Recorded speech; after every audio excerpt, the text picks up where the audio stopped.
Hello, everyone, and welcome to the fifth episode of Thoughts Unraveled. As we stated previously, the purpose and format of this podcast are intentionally a back to basics. We want to keep things conversational and with a minimal editing so you get our real unpolished thoughts on topics we cover. Our conversations may wander down different paths, so even we don't know where that will go. If you're enjoying this episode, then you can subscribe to the podcast at thoughtsunraveled.substack.com. Now I'll pass on to my co-host Chris to have a quick introduction. Hey Hugo, I think this is the third time we've been speaking this week so far. We also have tomorrow another session, so it's nice to see you yet again. Hey everyone, as many of you probably know, my name is Chris. I run my own consultancy focused on partnering with senior cross-functional product leaders to scale high-performing, outcome-driven organizations. And me, for those of you who don't know, I'm Hugo. I'm a product operations leader and working across product and design for the past 26 years or so. And I just enjoy solving problems and getting companies to the best place they can get to, right? And now, Chris, there's a topic that we've been throwing around back and forth a couple of times, both this week and previous weeks, and I'll pass on to you for you to maybe go through it and give audience a kind of idea what we were talking about. Yeah, I think it's a conversation that we've probably been having over the past couple of years anyway, without really being specific about what that is. It's more of an underlying feeling in the topics that we talk about, both on this podcast and outside. And as you know, Hugo, and maybe some of the listeners, as I do run my own business, I'm speaking to product ops people and more general product leaders quite often. And a lot of that time we spend speaking about, or I have done over the past couple of years, the emergence of product operations. I get a mixture of people coming to me to talk. Those will be product leaders in an organization trying to understand what product ops is. Product ops obviously being like the title case function name rather than product operations, a lowercase thing that happens in any organization building products. But they often come to me and say, okay, what is product ops? Is it going to be the silver bullet for me? I had a product director use that exact phrase. If we hire a product ops team to come and do this work, will it suddenly shift our organization into being more product led? So a lot of the questions come that way. I also speak to a lot of product ops people who are on the ground doing the work, whether that's in a team of one or a slightly larger team at different types of organizations.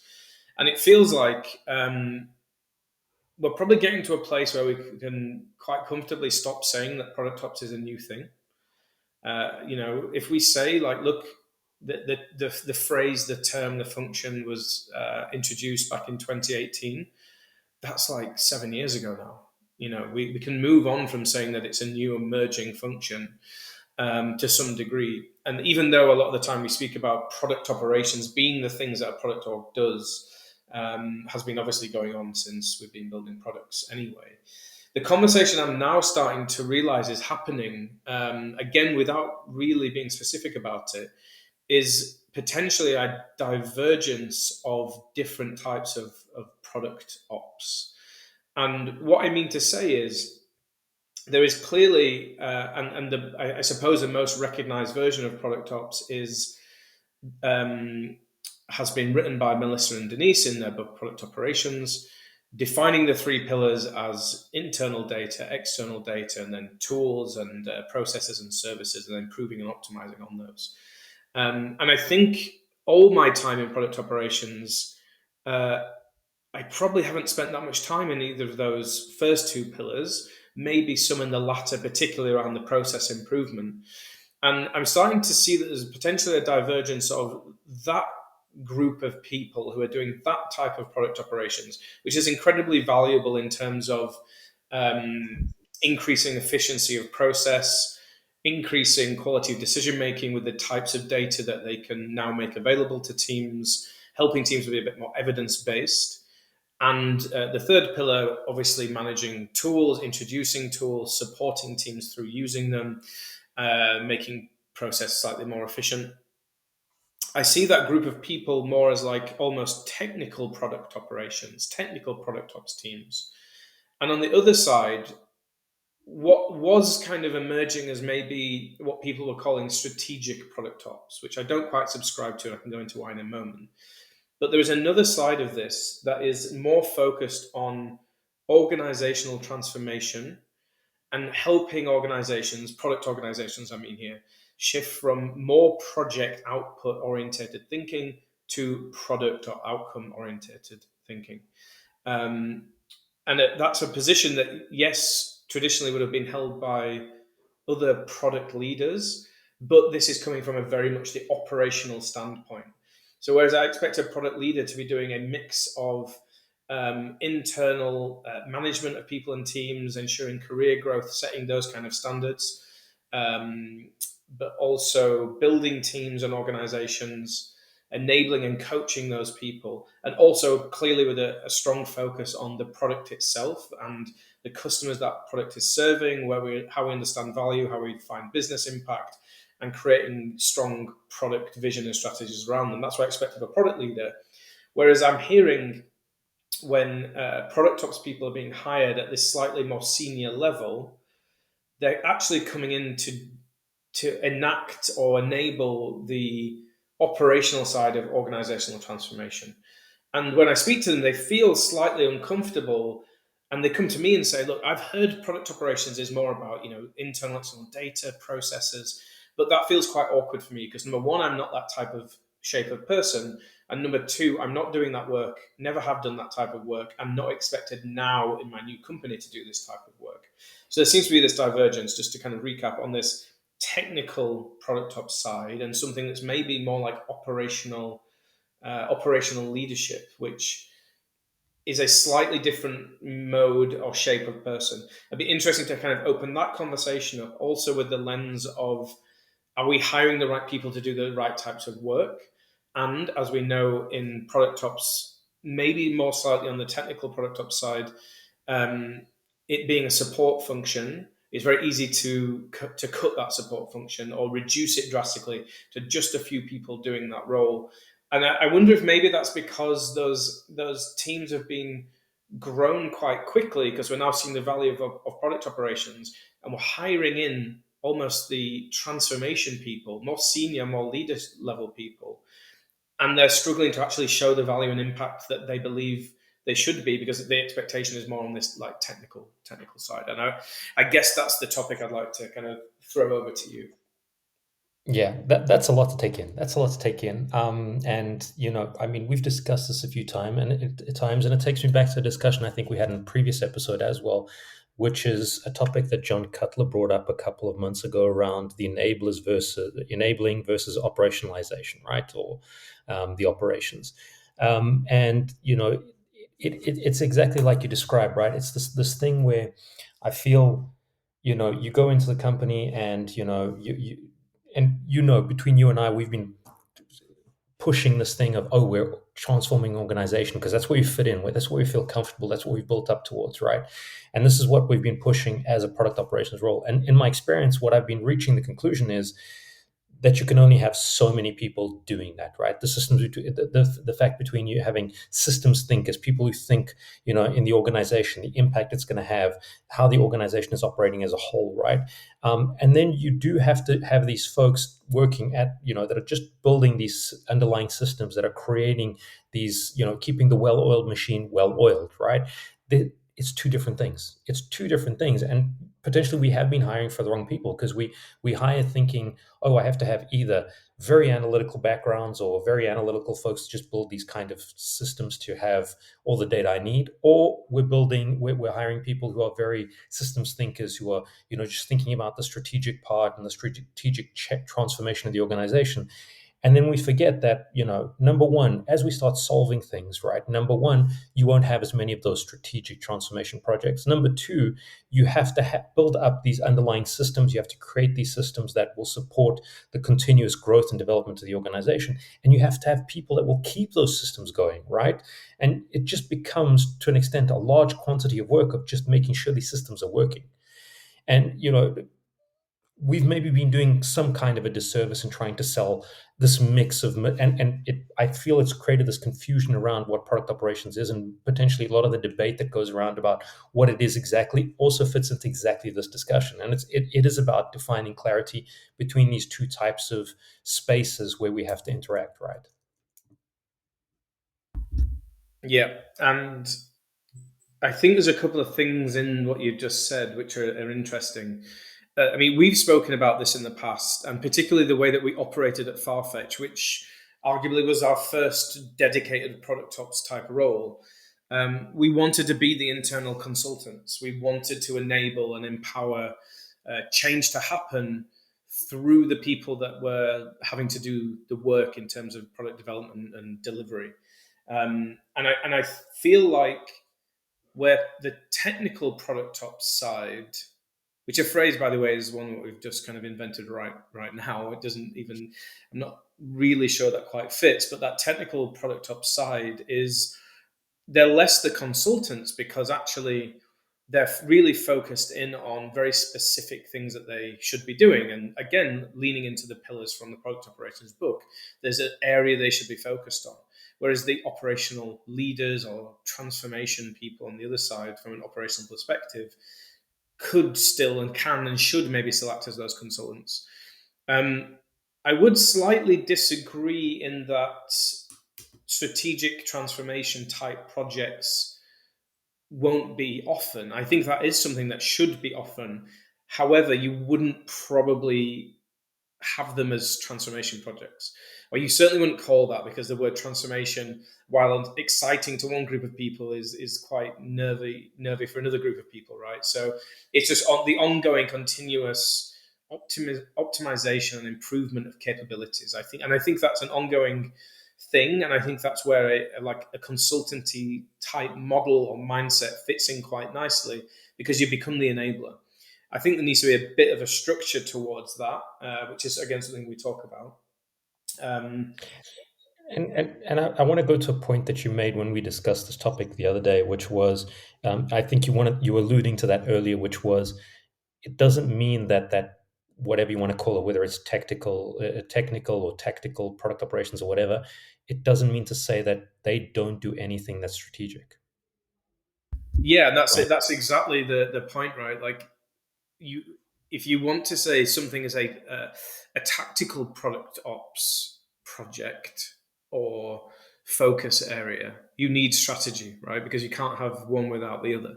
Strategy without tactics just means you know where you want to go and have no idea how to do it. Tactics without strategy means actually you're doing things, but you have no idea if it's progressing in the right direction. So I think on that, yes, that technical product ops side, you're still going to have strategic thinkers, because you still need to understand in a broader and longer viewpoint what are the things that you think you need to achieve in that space, and then tactics will come in as, okay, these are the things we're going to do to achieve that. And that's why I don't really subscribe to the technical side of product operations is the tactical, and then the transformation and leadership side is strategic. I don't think they're. I think you need both strategy and tactics in both areas.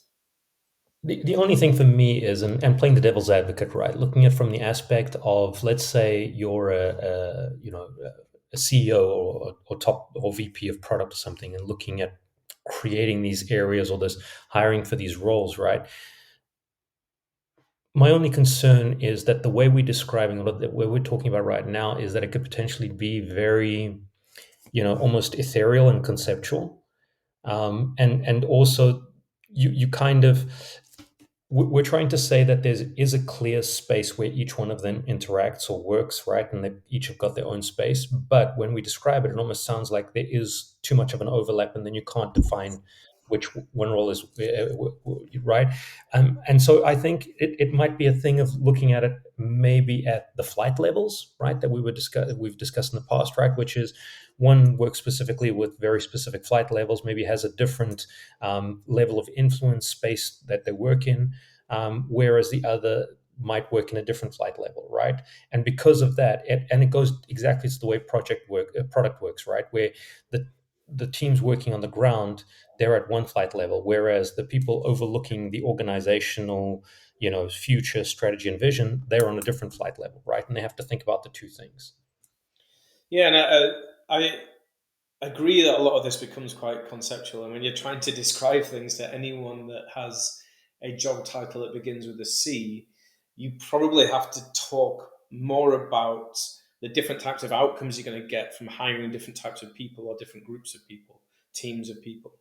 And I think the outcomes you're going to get from both groups are going to be actually significantly different. Um, I feel like the technical side of product ops, which again, I'm simply using that as a term so we know what we're talking about on this podcast, but the I'm work just that, naming it so we can put it inside of a box, right? yeah, Exactly. exactly. So box A and box B. Um, that group of people are going to be feeding into org transformation, right? That because of the work that they're doing, they're optimizing operational aspects of that organization. Therefore, they are part of um, the evolution of that organization. They're doing things that are improving how we work together. With obviously the again like a strategic aim of making sure the teams are being effective in terms of finding customer value and business impact, and also efficient in their practices, their processes, and how to get there. And that includes things like ensuring alignment across the business. So again, like if we talk about that those flight levels, I still expect that group of people to be ensuring that there is alignment across the business or putting process and practices in place to help product people to do that with their stakeholders. And I think a lot of that feeds into the transformation work that maybe the other group, which I do not know what to call at all, but maybe something like operational leadership or transformative something or other. I mean, essentially, that second group of people, in my eyes, are the ones that would be driving forward the shift from project to product thinking, to product operating models. And I believe that like the technical product ops team would feed into that for sure. If we take an example of like an organizational capability in a product thinking world, we can use data informed as an example. It's an example I use quite a lot. We need our teams to be data informed, not data driven, because that has connotations of putting the blinkers on and just going forward with data. But we want them to be data informed. We can't just say that, right? That capability comes with a set of behaviors or tactics that might have to shift and change based on the fact that we want to be data informed. So it's contextual. So an organization who wants to be a product organization wants to be data informed. Okay, what are we doing right now to say we are doing it well or not doing it so well? And I think most companies aren't doing things well. You always want to improve or continuously improve these things, right? Optimize what you have. And I think a technical product ops team certainly feeds into that because now you can say, well, we don't even have hands on our data in a really with a really consistent flow. We also don't have any of our PMs with good, strong data literacy skills. We also don't have a data analyst assigned to various teams, and that's a struggle. We're also not aligned around the needs of getting data in so that it's in the right places during product development. All of those things need to be achieved. It's that second group of people, the operational leaders, that are identifying and enabling that needs to happen, and the technical product operations teams that are kind of on the ground going, okay, there's parts of that we can solve, only parts. Because hiring a data analyst or hiring more data analysts or hiring more senior ones is not for product operations to do, of course, but it's been identified as a blocker to us being more data informed, which has been highlighted by the operational leadership group. Well, you touched on it slightly, Chris, but I want to deep dive a bit more on that, which is exactly thinking about how these two fit in together, right? Because, you look at an organization, number one, not every organization has probably got the possibility of having those two organizations, as you call them, or those two groups, right, completely formed. And we also have to understand exactly for anyone listening out there, how do we fit these in, right? Because where do they fit together? Who influences who? Does one report into the other? I mean, is it about? And I'm just throwing this out there. I'm not saying this is the way it works, right? But is it just that those product ops leaders or transformation leaders, they define everything of what organizational change is, and then basically the technical product operations is about figuring out, okay, which parts do I pick up to make this work right and which I can contribute. But then there's a few other things that the leaders have to put together and stuff like that, right? Or is it a thing where they work together, or is it a thing where they're the same department? Just out there, what are your thoughts on that? I mean, this is undoubtedly going to come purely subjectively from my perspective. And yeah, I mean, you put me on the spot here. From, I mean, I think we spoke about this morning in a bit more detail. So now in the afternoon, we're coming up with, okay, this is how you structure your whole organization and all your functions, and this is your management line. Well, I think it's just, and I'm asking the question. Look, I know we're not going to. I don't think we can come up with a complete answer right now because this is a new concept. Well, not a new concept, but we're evolving a concept right now, right? So I don't think we can come up with a concrete answer. But I think it'd be good to at least understand what are the potential ways this could be structured where it actually works, right? Because it's a type of thing where it almost sounds like we're saying, let's create another role, yet another one. So now you have Mhm. product ops, now you have the transformation you have, and it's just yet another role to compete with another 20 roles and everything like that, right? And I don't think so. If we can think about the symbiosis of where this all fits together, so that it's a logical evolution and not just let's just throw another role because product ops didn't solve everything, right?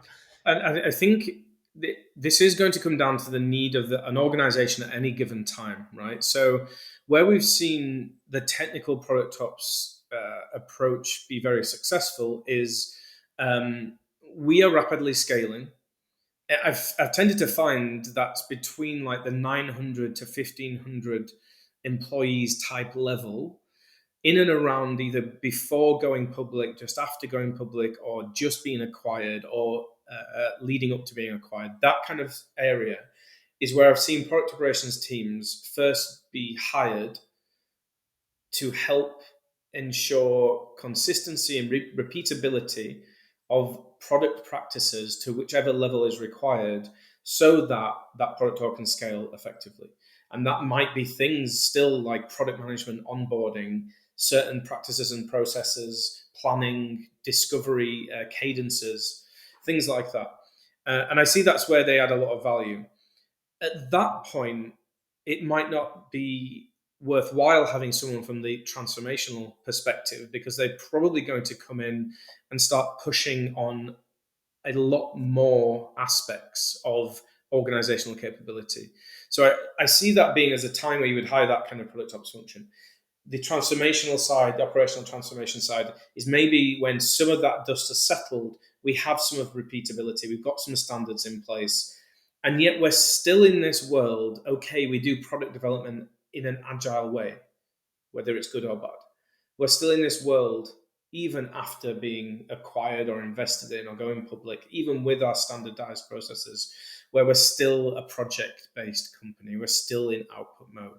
And we need someone to come in on the long term. It's still a full time hire, in my opinion, to operate at the leadership level, right? So wherever your highest level of product person is, and depending on the size of your organization, I guess as well, that should be someone that should be pairing with the VP of product, the CPO, depending on again size of organization, product directors to push forward in that product thinking capability from an operational perspective. Now, I would expect that that person or people, again depending on size, is really 1 to 3, acting as consultants, looking really broadly, and when they're in a place of enabling product teams and product ops teams and any other supporting teams to shift their mindset in one direction. It's not a like one-to-one management relationship. I don't really see them as being part of the same team structure or management line because I think they're quite different. But they are clearly very, very close partners and collaborators in doing this type of work. Yeah, I mean, you described it that to an extent it sounds like we're talking about, what you hire an external consultant to come in and do for an organization, right? But you did mention that you see it as a potential internal consultant that stays for long term, right? Because organizations are constantly going through change. But I do see the potential for there being, I don't know if we can call it that, right? But can there, to an extent, could the team be one, right? Where one is connected, but you have to differentiate between what kind of work each of them are doing, right? Because, and I think this is the problem, right? When you associate one as managing the other, the idea is that one will be doing the same work as the other will be doing, and you can't justify that they're doing two different pieces of work, right? It's not completely different, but and I think this is the challenge, right? So either your organization is open to the idea that they can be managing in the sense of, you know what, I'm thinking strategically and everything, and I've got a group of people who are thinking more on this technical level, on this continuous transformation that's happening within the organization. But they're leading into, they're connected to each other, or you have to keep them divided to be able to keep this difference between the kind of work they're doing. Yeah, I think that's an interesting point because you could clearly say we have a product ops team and we have a bunch of people of varied experience levels doing the technical product ops side. And that technical side is definitely the continual improvement of the optimization of the use of tools, processes, and how we use data. So I totally get that. They have to maintain the things that they're in control of. I guess my concern is that when when when these teams are hired and their focus is this narrow, then their organizational transformation, operational leadership falls by the wayside because we end up hiring, say, a product ops director whose remit is still those three pillars. And they're never going to really improve the whole organization. So you could say we have hired we have five product ops managers and a head of product ops and a director of product ops, and they're all focused on those three pillars and trying to do their best to improve and maintain those things. We also have hired a couple of principal product ops managers, if you want to call them that, and their focus is not on those three pillars. It's more on increasing the capabilities of the organization to be more product led. Okay, that's fine. The thing that I'd always worry about that is the perception of them is always going to be the three pillars of product ops. Why are they getting more involved in leadership conversations about shifting the organization when really you should really just be focused on the processes of our teams? So it's going to be a harder sell internally to convince probably quite senior product people, senior design people, senior engineering people that this principal product ops person is there to do a lot more. So they've got a much harder job to sell that concept and that dream. Whereas if you did have someone separate and say, we have a technical product ops team over here, we also have some people looking at operational transformation. And those people are already hired in quite senior. They're principals. They're not product principals, right? Because a product principal should be thinking about the product, customers, and business. These are operational principals that are probably a bit closer to like that cross-functional senior product leadership. This has brought me, I mean, this is opening up a can of worms for me, right? It is This, a lot. It is a lot, but this is no, no, no. fresh And I was thinking, just right? So thinking, yeah, no, and I was just thinking about it, right? Because we've been talking about, and I just recently shared the article around the ops of ops that I wrote a couple of years back, and thinking about this thing where number one, there's two parts here for me. One is this thing where bit by bit we're seeing organizations as they mature, they start bringing all the ops under one umbrella, right? Because they have to bring it, because what you start realizing, it's actually a waste of energy and a waste of resources and money, right? If you've got ops divided by function, in every little corner and everything, and you actually miss some incredible opportunities because, oh no, this function is doing it for their area and this other function didn't do anything, and right, or they're doing something similar but different, and so there's a lot of wasted effort there, right? But it also comes back to the point of where potentially it sounds like we're describing that there could be product operations could be the subset. So operations per se could be the subset of this transformation umbrella, if you want to call it that, right? Where suddenly the umbrella becomes something above that, and product operations is like, to an extent, a section of it, but it's not the ownership of it, right? but then do you see also design ops, research ops, tech ops all coming under that? We are the operational transformation group, and then we have these separate teams underneath.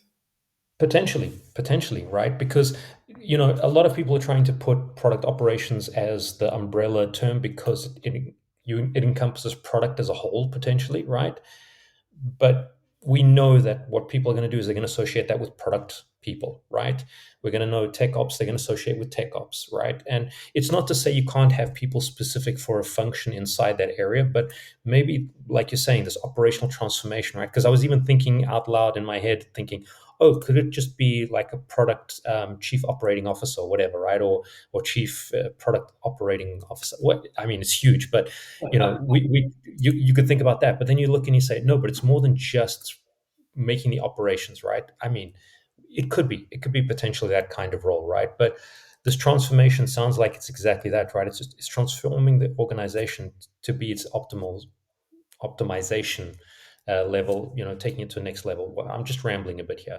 Yeah, I Just mean, thinking look, out I loud. mean, I think also because you've just kind of sparked a thought here is operational excellence gets thrown around a lot as a term that organizations are trying to achieve, right? They always want to be at that level of operational excellence, so we're highly efficient, we're highly effective. The interesting thing, I think, and again, still down to the argument of do we even need a product ops team at all? We have both had in the past, for sure, lots of conversations that question the validity of a product ops function when there's product leadership people there. And again, most people, when they say the word product, they generally mean product management leadership. But in this case, let's say there's also senior design and engineering leadership in an org that part of their role has traditionally been to focus on the operational aspect and shifting towards a more product thinking mindset. And we still get those questions, why do we need product ops when we have a product director who's here to do this? I've never met a product director that has been able to give more than like 10% of their time to operational improvement and optimization from that higher level, right? I've never seen that. And therefore, it's a real struggle for them to really shift or change anything in any way. Well, it's a chicken and egg situation, right? Because if you think about it, if the organization was mature and optimized, they would probably have a lot more time for the operational stuff, right? Thinking about how the organization operates. The problem is exactly that they can't do that because they have to cover for, not having mature enough people underneath them, or not having good collaboration, not having optimized ways of working, not having the systems to make the decisions they need to make. They have to do a lot of manual stuff to try and do, and that takes up a lot of their time because they have to do tons of stuff that the systems should be doing for them, right? And I think it's exactly that. So that's sometimes where they bring in an external consultant. It's not because they're not a great product leader, it's because they literally don't have the time, right? They can't look at it because the organization is already so messed up and so confusing that even trying to get there would take 90% of their thinking time to just try and get anywhere better, right? I And mean, also, with like the yeah, yeah. reality is that we do want them to focus still on the products they're building. They still want Exactly. them to That's where the money comes continue in, to, right? Let's be honest. yeah, we want them to continue to, define robust strategies and vision. We want them to be able to manage their people and enable them to do the best. So we do want them to spend, the purpose of those leadership level people is to do that. I just think even if it's as a consult on a consultancy basis, or that you've hired a team or someone to do this type of operational transformation work, it is such a huge piece that it's not going to be the case of, well, let's just hire someone for a year and they'll, move the needle on this. They're not going to. There are so many aspects to this to get to that level of being able to say we've operationalized our model enough that we are now a product organization.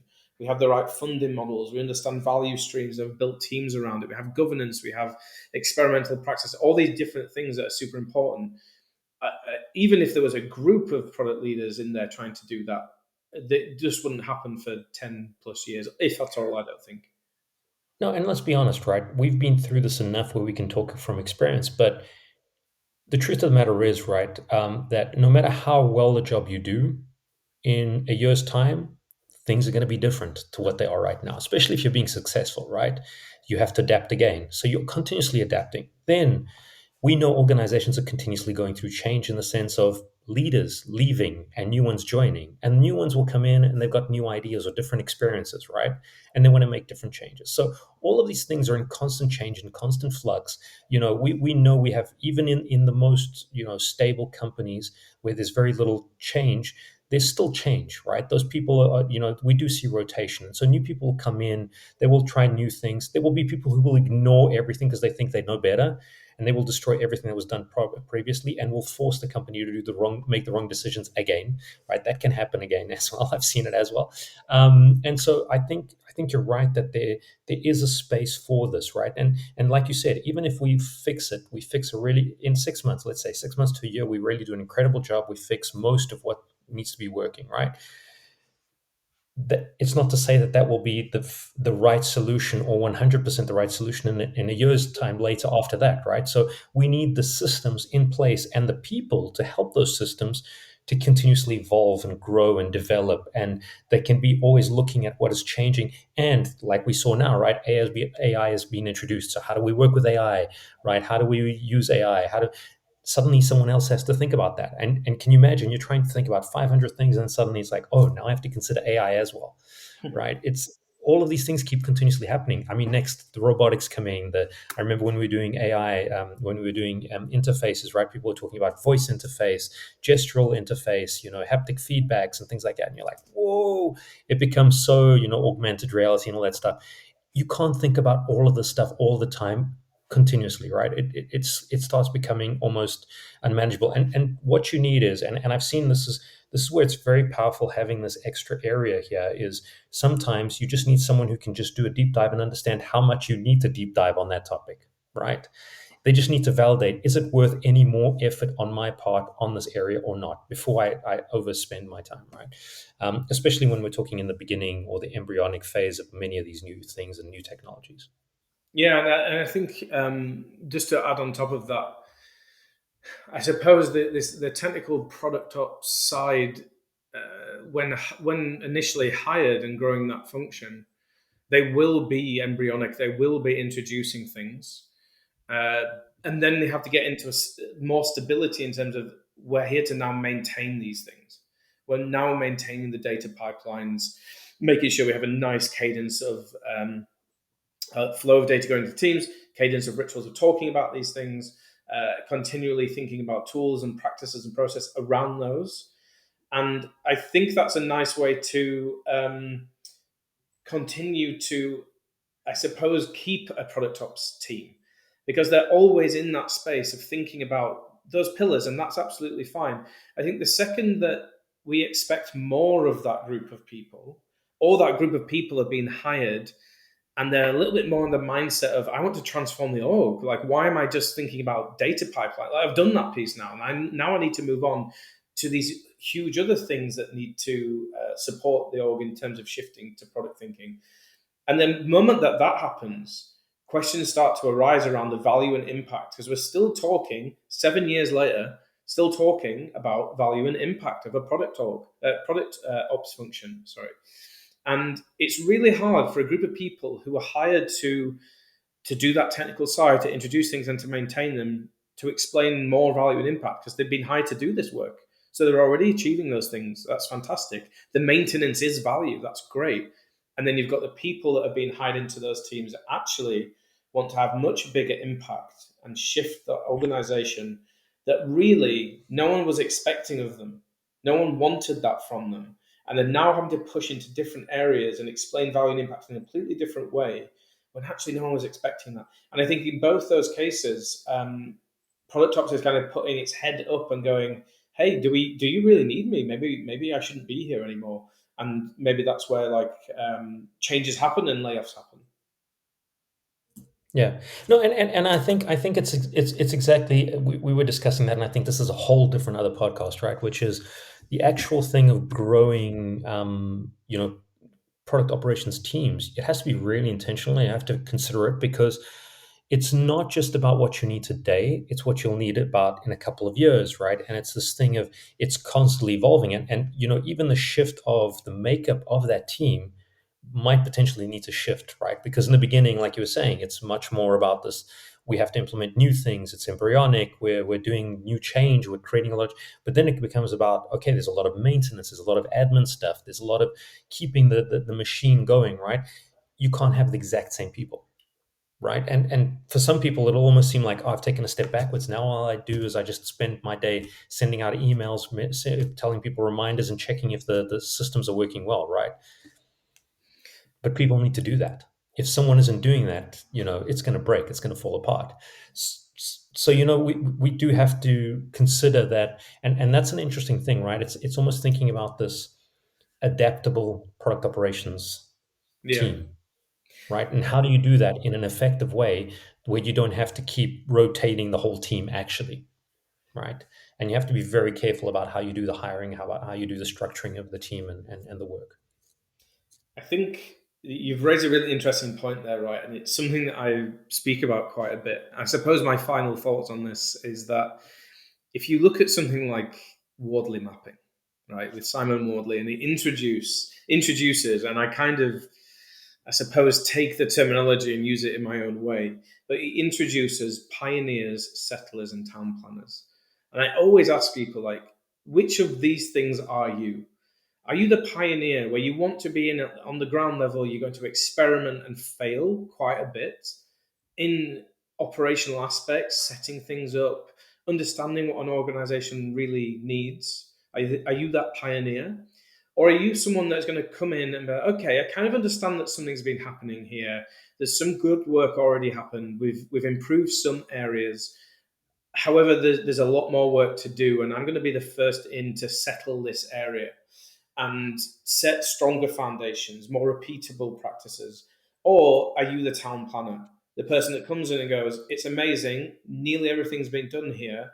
Now I'm in the place of maintenance, maintaining what's already been put in. Of course, introducing some new things, maybe optimizing and improving in certain areas.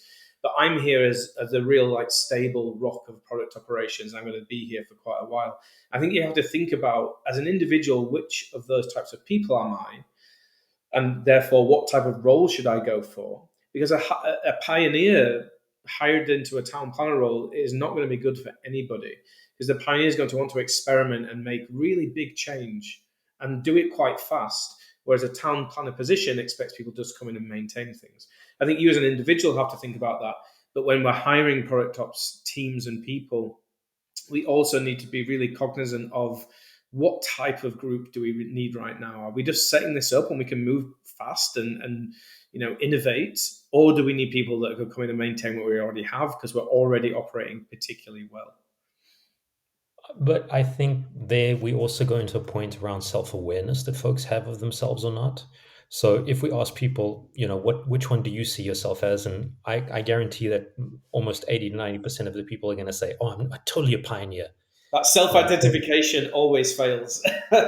Exactly, right? And you put it in there and you put them in that role, and they're like, oh, but you haven't given me anything defined. It's not clear. I don't know what I'm going to do. And you're like, well, that's part of this job. That's exactly the expectation for this job, right? And so I think there it goes into this whole other thing of, you know a lot of people go behind what is sexy and not what they prepare to or where they can bring the most value, right? And I think the self-awareness, doing a bit of self-reflection, I think is also super important in this thing, because if we're honest with ourselves, we can be honest with the people who are hiring us or who we're working with, or who we're hiring as well, right? To the point where everybody can be happy, right? It's like I tell people when you go to a job interview, right? And I'm giving coaching stuff, when I'm helping mentoring people for their career.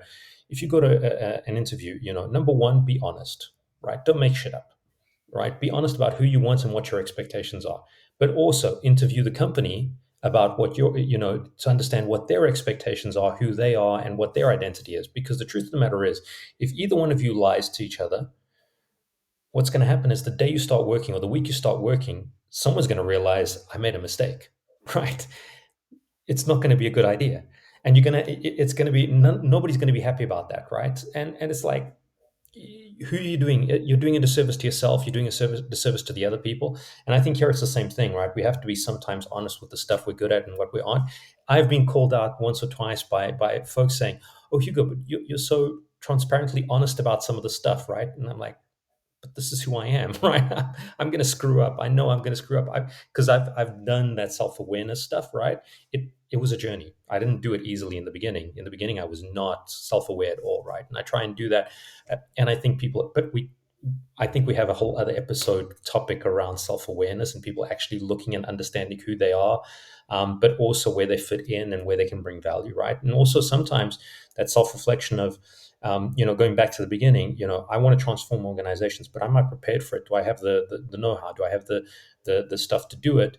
But do other people see me that way as well sometimes, right? And I think that's another thing, right? Because if you go in and you take a very passive approach to, like for example, if I go in and I'm a transformation leader, whatever we want to call, or the product operations transformation leader, and I go in and I'm very passive, what's going to happen is people are going to look and they say, I'm going to tell this person what to do, right? And you've lost that space where you are now not someone who's going to transform the organization. You're now just leading into the product leaders, right? And potentially that person would be really good at the product operations space, right? And vice versa as well, right? Sometimes there's some people who are at that ground level and they see themselves and they are really good at that argument, that transformation, that changing, everything like that.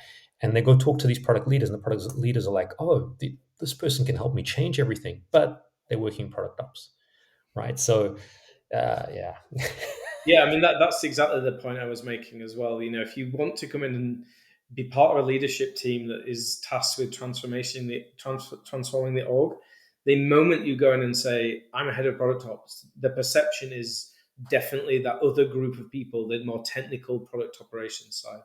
I mean, I think I really like this point around self identification of, like, who you are and what it is you want to do. A really good question I used to ask at interviews, and I help people to ask this question as well now, is asking your direct line manager how they expect to best work with you, because it opens up that understanding. Because if they come along and go, well, actually, what I need from you is a weekly report on how the product org is operating, and I need stats and data. I expect you to improve processes, and I want you to feedback to me on a regular basis. That's very clearly a product ops role, and maybe on the more technical side. Whereas if you ask that question and they come back and they say, well, actually, this is for you to lead.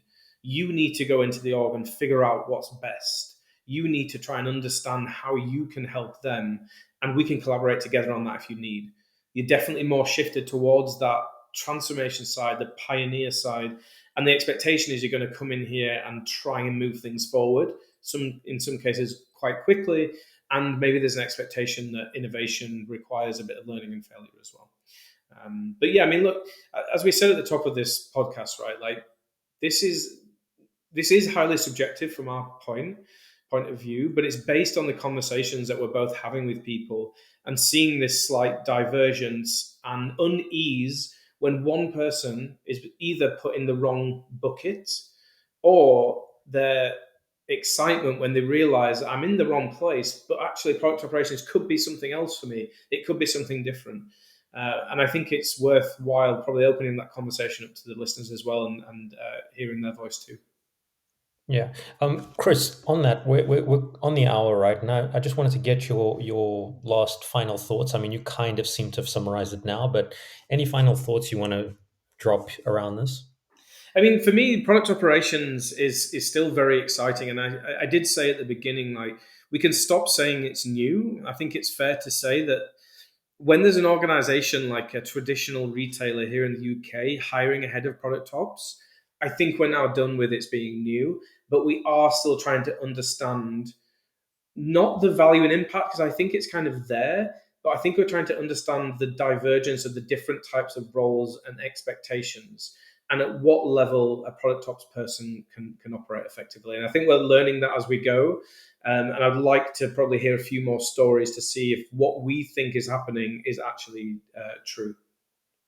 Yeah. On that point, I maybe dropping a note that I don't know about you, Chris, but I'd be happy to jump on call and chat with some folks about this, right? And sort of deep dive and see how this could fit into their organizations and help shape that for them. And I think it's like you said, right? There is the space.